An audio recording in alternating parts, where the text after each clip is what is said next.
مع قصيدة شعرية للشاعر الكبير الشيخ مبارك بن بتران، فليتفضل.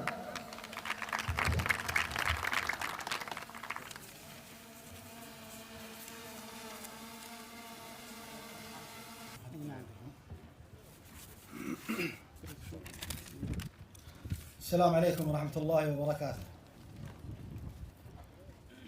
يلا تلم الشمل وتوحد السير، واسألك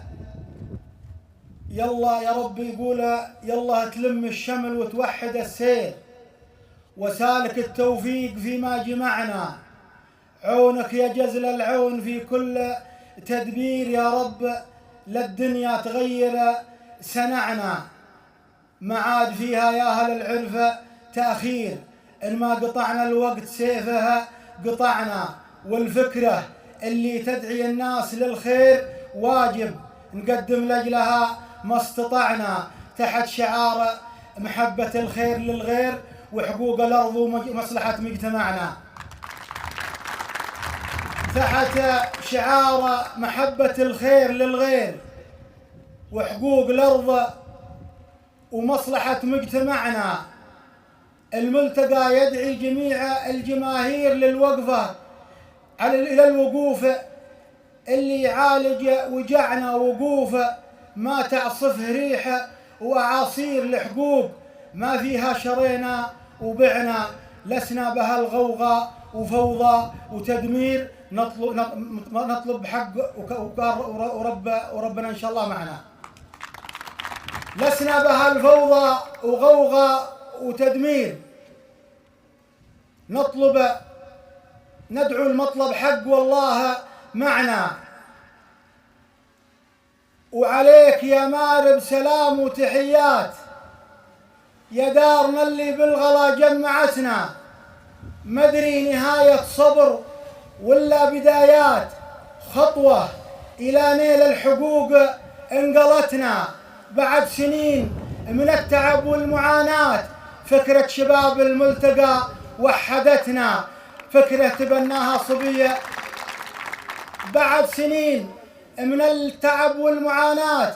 فكرة شباب الملتقى وحدتنا، فكرة تبناها صبية المهمات، وعلى نجاح الأمر كانت ثقتنا، العبقرية تصنع الاختراعات، تعيش روس القومة ذي مثلتنا، والملتقى مشروع يدعو الحاجات من مصلحة مارب ومن مصلحتنا، الأولى يدعو النبذ الخلافات والحفظ، ويدعو الحفظ الأمن لمحافظتنا، لا عنف لا تخريب ولا قطاعات، نقف معا في تنمية منطقتنا. والثانية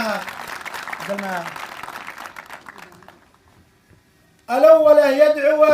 النبذ الخلافات ويدعو الحفظ الأمن بمحافظتنا، لا عنف لا تخريب ولا قطاعات، نقف جميع لتنمية منطقتنا. والثانية يدعو العدل ومساواة واشراكنا في الأمر ومشاركتنا في الحكم والثروة وكل المجالات بمقضى الدستور يا شرعيتنا الناس. والثانية يدعو العدل ومساواة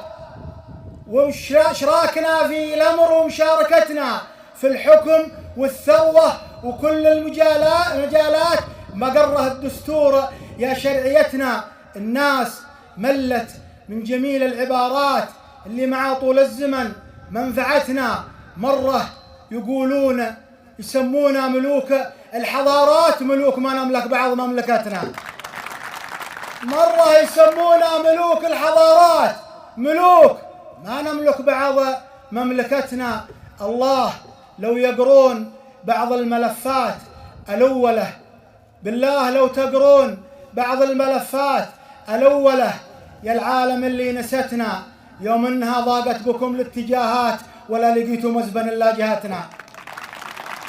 الله لو تقرون بعض الملفات الأولى يا العالم اللي نستنا، يوم انها ضاقت بكم الاتجاهات ولا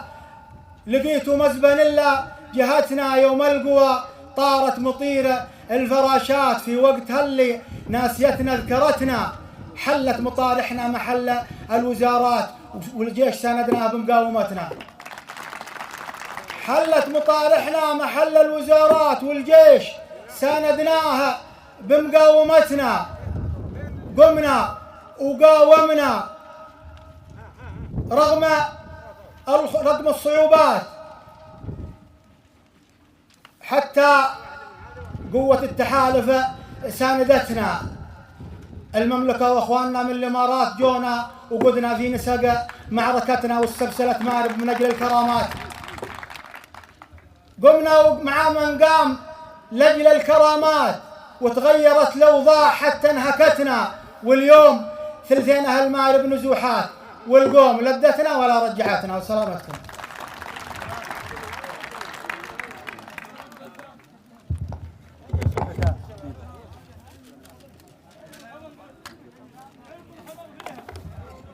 لا فضفوك ولا عشش نؤوك ودمت يا ابن المهشمي متألق وفي فضاءات الجز المحلق. حشدنا الكريم إن الأحداث العظيمة لا تصنع نفسها، وإن لذا فإن ما نشاهده اليوم من